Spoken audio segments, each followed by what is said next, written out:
Good morning, all. It is November 20th, Friday, getting ready to go into the holidays coming up next week. So I'll get one more recording in before we hit Thanksgiving. And, when we're talking about the holidays, man, this is a tough time of year for everybody in the lending industry, real estate industry, because, we live our lives in months, right? Those 30-day increments. We have closing times. We live them. Heck, I'm living it minute by minute because I'm booked every 30 minutes of my life. My assistants got me on phone calls constantly. But when you start getting into months like November, you really only have like 19 working days in the month. So when you think about the time that we have to be able to get things done, and then when you're dealing with third parties, title companies, that kind of stuff, like we're going to take the day before Thanksgiving off, right? So sometimes we'll see windows there where we may be operating, but they may not be operating. Last on Veterans Day, we had a situation where we were operating, but lending title companies weren't. So when you start looking at those type of things, you start running into, we may have working days, but others not having them puts us in a position of having 16 operating days within the month where we can actually get things done. But then again, everybody's like, well, you lenders need to figure out a way to figure it out. And we're do the best we can. I'm basically going to let everybody know right now, it's not rosy in our world. We're working our guts out to the extent that, people are trying to keep it mentally together to not completely lose their shit, if I want to be completely blunt here. So I put up here in the background what I thought was pretty interesting. This morning on LinkedIn, a man that I worked with in the past when I was doing rescue for the sheriff's office, Sheriff Lamb, put this up, and this is his silhouette here for Pinal County.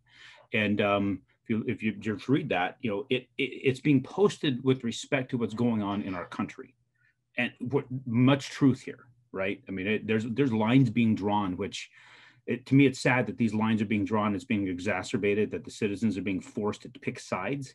In reality, the only side should be is what benefits the country, what benefits the citizens, and what continues to follow the pattern of what we have developed as a nation, instead of creating all this conflict. But that we can't do anything about, but control ourselves.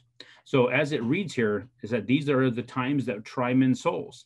The summer soldier and the sunshine patriot will in the crisis sink from the service of the country, and even in their business. In reality, let's look at it from the business perspective. When things get tough, there's the tough people that get in there and say, we're going to make it work.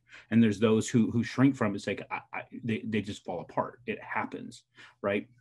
And it says, but he that stands by it now deserves the love and thanks of man and woman. Tyranny like hell is not easily conquered. Yet we have this consolation with us, that the harder the conflict, the more glorious the triumph. And that was written by Thomas Paine back in 1776. I'll move out of the way here so you can see that, December 23rd, 1776.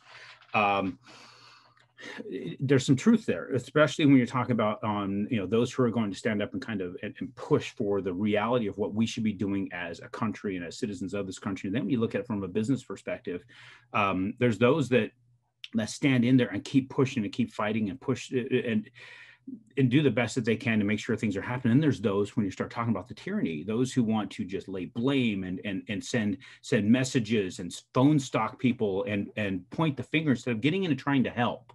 They want to point the blame at somebody. And we get a lot of that. And I like to call it a lot of hate mail, texts and emails and everything about things not closing on time. Well, we shouldn't have written a 25-day contract in a COVID environment. I don't know how you can call that on time when the expectation was completely freaking wrong. There's this demand that I get. I want the exact date. Well, there's no exact date in today's environment. I can't speak for when I'm going to get the next thing. So the one thing that I put in here is in the consolation with this is that the harder the conflict, the more glorious the triumph. And what I'm finding in that is it gives us the opportunity to look at our systems and where can we fine tune it to deal with these kind of things. And it helps us to become better and more efficient at what we do. So when we have a more normal environment, what we've learned in this extreme environment and how we've been able to grow in this extreme environment will translate to extreme efficiency in a normal environment. So I'm welcoming the hell and the beating that we're taking. I mean, last night I fell asleep at like 7 o'clock where I was sitting. I woke up and I'm looking around like, where the hell am I at? And I had to wander myself to bed, fully dressed, right? Ear pod in my ear. But I'm not enjoying it. But I'm welcoming the lessons that I'm getting from it. So just know my team they're working their guts out. I see people on at 2 o'clock in the morning. I see people on emails coming out really all hours of the night from my staff because they're taking this to heart. They're going to stay in the trenches, So let's get into the interest rates right now and talk about what's happening out there. So as we talked about, previously, the technicals were looking good. The technicals are what was driving things to look more, like at least the technicals were pushing us up. Like we were talking about, we got those support lines that were bouncing off of. This was where the major support line was. And because those technicals, we've moved above 10-day moving average. We've moved above the 30-day moving average. And now we're above the 200-day moving average. All these things that are going to help potentially provide more support. The other thing that really helped was that we had the jobless claims, or at least the job market came in very poorly, spooked the stock market in the last few days. So we had more people filing for unemployment than was expected, and this causes concerns for the economy. And our economy is definitely not out of the woods, and there's no two ways about it. It never was. And the virus could bring us into a double dip recession because the virus is having another surge. In my wife's ER, they had as many as 7 COVID units. They took them down to 1 COVID unit. Now they're back up to 4.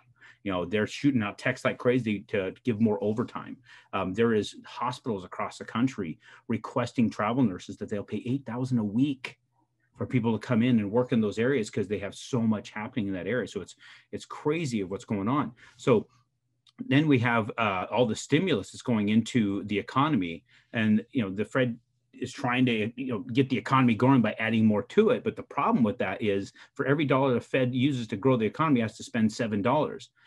So being that there was we're basically adding more fuel to the fire to potentially cause more problems to the economy later, right? So it's going to create more stimulus. It's going to need more stimulus. It's going to need more stimulus till eventually at some point something's going to run out. Something's going to give.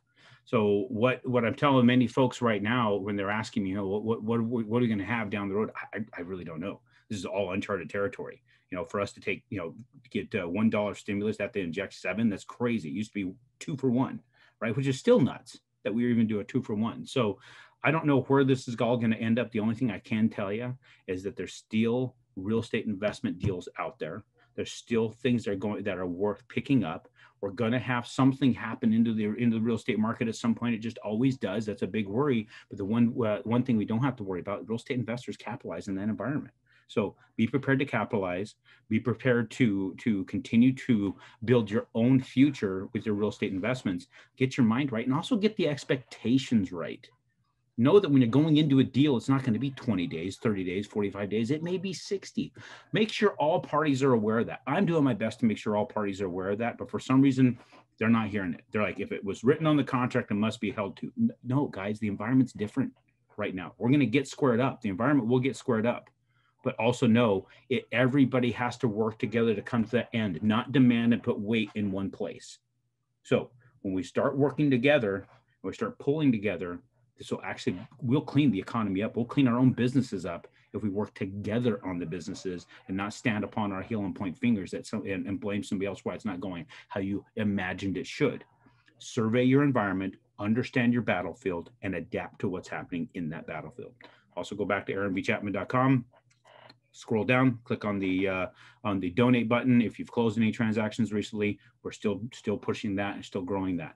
Thank you for all that you do. Thank you for the kind words that you guys send to us and for the continued trust.